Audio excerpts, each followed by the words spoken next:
శ్రీనివాస్ గౌడ్ ఒక్కడే కొట్లాడలే నాకు. శ్రీనివాస్ గౌడ్తో పాటు ఆయనకున్న మొత్తం మాఫియా లింకులని, అరాచక శక్తులు, పోలీస్ యంత్రాంగం టోటల్గా, తర్వాత రెవెన్యూ యంత్రాంగం, ఉన్న మొత్తం ప్రభుత్వంలో ఆయనకు తొత్తులుగా పనిచేసే ఉద్యోగస్తులు, వీళ్ళందరూ కలిసి కొట్లాడారు. కాబట్టి ఆ మద్యం, ఆ డబ్బులు, వీళ్ళ ఇన్ఫ్లుయెన్స్లు, బెదిరింపులతో మెజార్టీ తగ్గింది. కాకపోతే ఖచ్చితంగా శ్రీనివాస్ గౌడ్ ఓడిపోతాడు అని తెలుసు, నేను గెలుస్తా అని తెలుసు, కాంగ్రెస్ పార్టీ అధికారంలోకి వస్తుంది అని తెలుసు. అందుకే ఆ రోజు అంత గట్టిగా చెప్పగలిగిన. ఎట్లా చెప్పగలిగినానంటే ప్రజల నాడి మాకు అర్థమవుతుంది, మేము అర్థం చేసుకున్నాం కాబట్టి, తెలంగాణ వాదులం కాబట్టి, తెలంగాణ వాదుల, తెలంగాణ రాష్ట్రంలో ఉన్న వాళ్ళ మనసుల్లో ఏముంటుందో మాకు తెలుసు కాబట్టి చెప్పినాం. సో మొత్తానికి గెలిచారు మహబూబ్ నగర్కి. ఇప్పుడు ఎమ్మెల్యే మీరు. సో ఎక్కడ ఉంటున్నారు ఇప్పుడు? విచిత్రమైన విషయం చెప్పాలా అంటే విధి ఎట్లా ఉంటుంది అనేది. కేసీఆర్ గారు నాకు వాస్తు బాగలేదు, కొడుకుకు వాస్తు బాగుండదు, నేను దీనికి కలకాలం ఏలాలి అని చెప్పి సెక్రటేరియట్ కట్టుకుంటే రేవంత్ రెడ్డి గారు వచ్చి కూర్చున్నారు.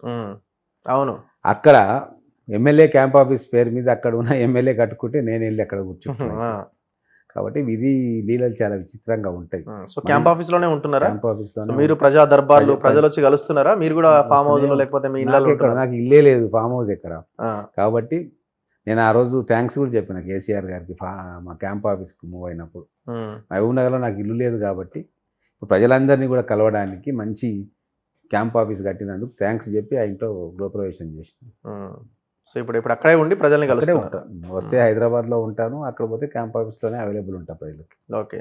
సో ఇంతకుముందు ఉన్న సిచ్యువేషన్ ఎట్లుండే అంటే ఇక చుట్టూ ఒక వలయము, మనుషులు, ఎవరిని కలవాలన్నా, ఎవరిని చేయాలన్నా అక్కడ ఉన్న వ్యాపారస్తులు భయంగా, ఆయన ఏమో నా ఫోటో పెట్టుకొని మీరు షాప్ ఓపెనింగ్ చేయొద్దని ఇట్లా రకరకాలుగా నడిచింది. సో ఇప్పుడు ఎట్లా ఊపిరి పీల్చుకుంటుందా పాలమూరు? హాయిగా పాలమూరు ప్రజలు ఎంజాయ్ చేసుకుంటున్నారు. అంటే నాకు తెలిసి ఇంకా దావతులు నడుస్తూనే ఉన్నాయి ఎవరికి తోచినట్టు వాళ్ళు. ఓకే.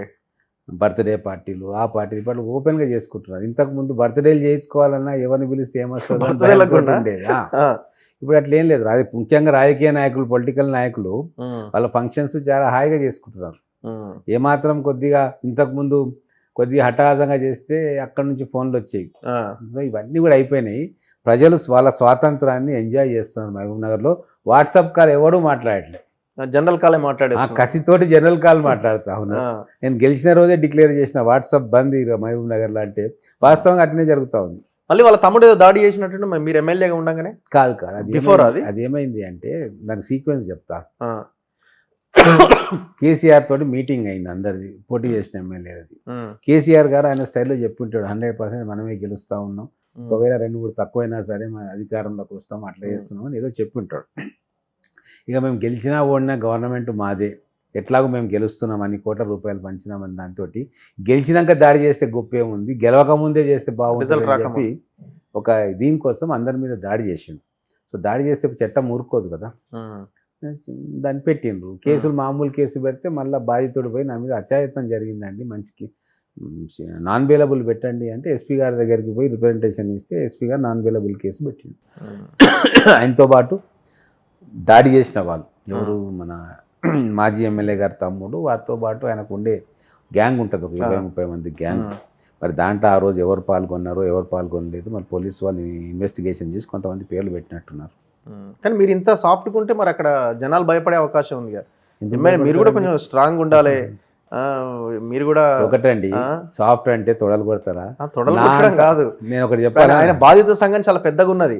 మేము కొన్ని 5 సంవత్సరాలుగా మేము ఆ నియోజకవర్గంలో చాలా ఇష్యూస్ని ఫోకస్ చేసినాం. సంఘం చాలా పెద్దగా ఉన్నది. ఇప్పుడు నా గురించి ఒకటి చెప్తా నేను. నా మాట నవనీతం, నా మనసు వజ్రకాఠిన్యం. ఒక్కసారి నిర్ణయం తీసుకుంటే బ్రహ్మదేవుడు కూడా మార్చలేడు. ఈ తెలంగాణలో నేను ఛాలెంజ్ చేసి చెప్తా ఉన్నా, ఇంతమంది నాయకులు తొడలు కొట్టిరు కదా, ఈటెల రాజేందర్ కాడ నుంచి పైనుంచి కింది దాకా పెద్ద పెద్ద నాయకులు తెలంగాణ ఉద్యమంలో ఉన్నవాళ్ళు. నేను ఒక్కనే తెలంగాణ భవన్లో కేసీఆర్ కూర్చున్న కుర్చీలో కూర్చొని కేసీఆర్ గారు మీరు తప్పు చేస్తున్నారు దిగిపో అన్న ఏకైక వ్యక్తిని నేను. మీకు తెలిసే ఉంటుంది కదా నేను తిరుగుబాటు చేసింది. మరి ఎంత ధైర్యం ఉంటే, ఎంత నిజాయితీ ఉంటే ఆ మాట అంట. అదే కాదు, వెంకయ్యనాయుడు గారు రాజ్యసభలో తెలంగాణను చంపేస్తూ ఉంటే, బొంద పెడతా ఉంటే ఎవ్వరికి మాట పెగలలే, ఇంక్లూడింగ్ కేసీఆర్, కేటీఆర్ కూడా మాట్లాడలే బీజేపీ మీద.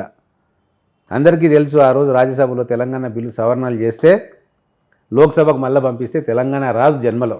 కిషన్ రెడ్డి పారిపోయిండు, లక్ష్మణ్ పారిపోయిండు, అందరు పారిపోయిండు. నిలబడి కొట్లాడింది ఎవరు? నేను ఒక్కనే. నాగం కాదు, ఎవరు కాదు, నేను ఒక్కనే. అంటే నా ధైర్యానికి నా మృదుత్వానికి లింక్ ఉండదు. ఓకే. నా సంస్కారం నన్ను మృదువుగా ఉంటుంది, సౌమ్యంగా ప్రజలను గౌరవిస్తూ అవతల వాళ్ళను గౌరవిస్తూ ఉంటుంది తప్ప నేను అనుకున్న లక్ష్యం నెరవేర్చడంలో, అనుకున్న లక్ష్యం పూర్తి కావడంలో మేము ఎంత కష్టాలైనా ఓర్చుకుంటాం. మీకు తెలియదా 2014 నుంచి పోరాటం చేస్తున్నాం కదా కేసీఆర్ మీద. ఎక్కడైనా కాంప్రమైజ్ అయినామా? ఎక్కడైనా వాళ్ళ ఒత్తిళ్లకు లొంగినామా? వాళ్ళ బెదిరింపులకు లొంగినామా?